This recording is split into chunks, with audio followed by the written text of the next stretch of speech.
Bonjour et bienvenue à tous les membres de la page Facebook Revit Architecture 101, une des seules pages Facebook qui parle de Revit uniquement en français.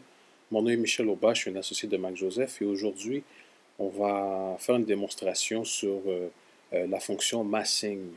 Euh, pour ceux qui travaillent avec Revit Architecture 2009, vous pouvez toujours mettre vos questions sur la page Facebook Revit Architecture 101 si vous avez des questions par rapport à la fonction qui va être en démonstration aujourd'hui, parce que je vais faire la démonstration sur Revit Architecture 2010. Alors, Massing dans Revit Architecture 2010 sert à faire monter des structures très rapidement pour faire une des utilités, c'est qu'on peut faire une maquette du projet pour présentation auprès de nos clients. C'est sûr qu'il y a beaucoup d'autres fonctions, beaucoup d'autres utilisations à, à cette fonction, mais aujourd'hui, on ne va pas tout rentrer dans le détail parce que c'est assez complexe. Alors, juste faire une démonstration. Alors, pour avoir accès à, à cette fonction, on appuie sur Massing Insight et on a le choix de faire notre propre forme du projet et après l'habiller, on pourrait dire, c'est-à-dire le revêtement extérieur qu'on veut, mettre la toiture qu'on veut et mettre les fenêtres, ou on a le choix de prendre les formes qui sont par défaut dans Revit Architecture pour faire, euh, pour faire ce qu'on veut. Maintenant, pour la démonstration, on va prendre les formes qui sont dans Revit Architecture par défaut. Ici, on appuie sur, je ne l'ai pas dit, mais on va appuyer sur Place Mass pour placer une forme et on va aller choisir la forme qu'on a besoin. Ici, on va prendre cette forme-là ici, qui ressemble à une petite maison, un petit garage. Et on a le choix de le placer sur une face. Vous voyez absolument rien sur mon dessin, fait qu'on ne peut pas placer ça sur une face. Et on peut le placer sur un plan de travail, work plane. Fait qu'on va utiliser cette fonction-là ici. Fait qu'on clique là-dessus, OK? Et on va placer notre masse, comme vous pouvez voir ici.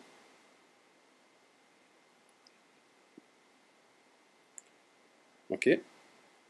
Maintenant que notre masse a été, euh, a été mise sur notre feuille, qu'est-ce qu'on va faire? C'est qu'on va l'habiller. Maintenant, pour l'habiller, il faut absolument être en 3D pour habiller notre forme. On peut pas faire ça en 2D. Alors, par exemple, si je veux mettre une toiture sur cette forme-là, qu'est-ce que je fais? Je vais sur Model by Face, je fais Roof, et vous allez voir que je peux choisir le type de toiture que je peux mettre dessus. On va prendre un 9 pouces ici, et je peux aller aller dans les propriétés. Ici, qu'est-ce que je veux? Je veux que ma toiture soit déposée sur ma forme. Alors pour ça, je veux que face at bottom of the roof. Ça veut dire que je veux que la masse soit en dessous de mon toit. OK? Alors j'appuie sur OK et maintenant je vais cliquer sur la place où je veux placer ma toiture. Alors je veux ma toiture ici. Je fais Create Roof et voilà, ma toiture a été créée. OK? Ici, on peut voir que ma toiture a été créée. Maintenant, si je veux mettre un mur, je fais Model by Face encore, je fais Wall ici, et j'ai le choix de cliquer sur chaque mur pour, pour mettre mes murs, ou j'ai le choix d'arriver ici, me mettre sur un des murs, faire Tab sur mon clavier, et vous voyez, ça sélectionne les quatre murs. OK? Et toujours ici, on peut aller changer le type de mur qu'on veut, mettre le type de mur qu'on veut, mais pour l'exercice, on va le laisser à générer 8 pouces. Alors, ici, je me mets proche de mon mur, je fais Tab et je clique et voilà, mes 4 murs ont été mis. Je fais modifier pour sortir de la fonction et voilà, la structure est montée en un temps de le dire. OK? Maintenant, je peux rajouter des portes, des fenêtres comme je veux, il n'y a pas de problème. OK? Ici, la fonction que vous pouvez voir ici, show mass, c'est-à-dire que quand on a fini de faire tout ce qu'on a rajouté, on peut cliquer là-dessus pour éteindre la forme qui est en dessous. Alors, on éteint la forme, ou si on veut, on peut le rallumer. OK? Maintenant, par exemple, si vous êtes un entrepreneur qui fait des garages détachés sur mesure, et un client qui vous appelle, qui vous dit, regardez, moi, mon garage, je veux qu'il soit un petit peu plus gros, j'ai un petit peu plus d'argent. Alors, qu'est-ce qu'on peut faire? C'est qu'on peut changer les dimensions de la forme. On peut changer les paramètres de la forme, OK? Pour, euh, pour les besoins du client, OK? Maintenant, pour faire ça, il faut sélectionner la forme qui est en dessous de l'habillement, comme on pourrait dire, qu'on a mis.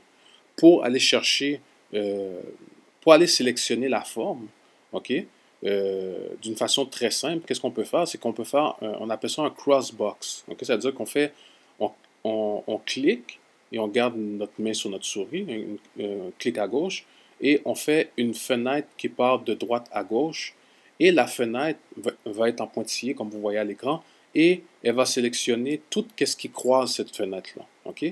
Maintenant, quand on a fini de faire ça, OK, vous voyez tout ce qui était sélectionné est en une autre couleur. Alors, on vient ici en bas à droite et on voit un entonnoir ici. OK? On clique sur l'entonnoir et ça nous dit tous les objets qui ont été sélectionnés par cette fenêtre-là. Alors, on peut choisir l'objet qu'on veut qui soit l'objet qu'on veut sélectionner. On peut choisir tout simplement en gardant le crochet dedans. On fait OK et voilà. OK? Cette fonction-là, retenez-la parce que ça va être une fonction qu'on va utiliser souvent pour aller chercher des, pour aller chercher des éléments. Des fois, dans des gros projets, c'est plus facile de faire un filtre qu'on appelle pour aller chercher l'objet qu'on veut. OK? Maintenant qu'on a choisi la masse, on a sélectionné la masse, qu'est-ce qu'on fait? C'est qu'on fait un, un, un element properties ici. Et ici, on peut voir que dans les paramètres, les paramètres, les dimensions de notre garage. 30 pieds de largeur, 30 pieds d'auteur, 15 pieds entre le deuxième étage et le haut de la toiture et 30 pieds de profondeur. Alors ici, on va dire que le monsieur veut plus un 30 pieds par 30 pieds, il veut un 40 pieds de profondeur par 40 pieds, 40 pieds de largeur par 40 pieds de profondeur. OK? Je vais changer ces chiffres-là puis vous allez voir l'incidence à avoir sur la forme. Alors, on fait OK. Maintenant, vous allez voir que juste la forme a été modifiée et l'habillement qu'on a mis sur la forme précédente ne suit pas. OK? Alors, pour remédier à ça, pour que la toiture soit à jour par rapport à la forme, qu'est-ce qu'on doit faire? C'est qu'on doit tout simplement cliquer sur la toiture. OK? On clique sur la toiture. On sélectionne la toiture et on fait Update to Face. OK? Et voilà, la toiture a été mise à jour par rapport à la nouvelle forme. OK? Et on fait la même chose pour nos murs. On vient ici, comme je vous ai appris tout à l'heure, on se met proche d'un mur, on fait Tab, les 4 murs sont sélectionnés, on clique et on fait Update to Face aussi. Et voilà, nos murs ont été mis à jour, par rapport à la nouvelle forme. OK? Alors, c'est une démonstration du potentiel de la fonction massing.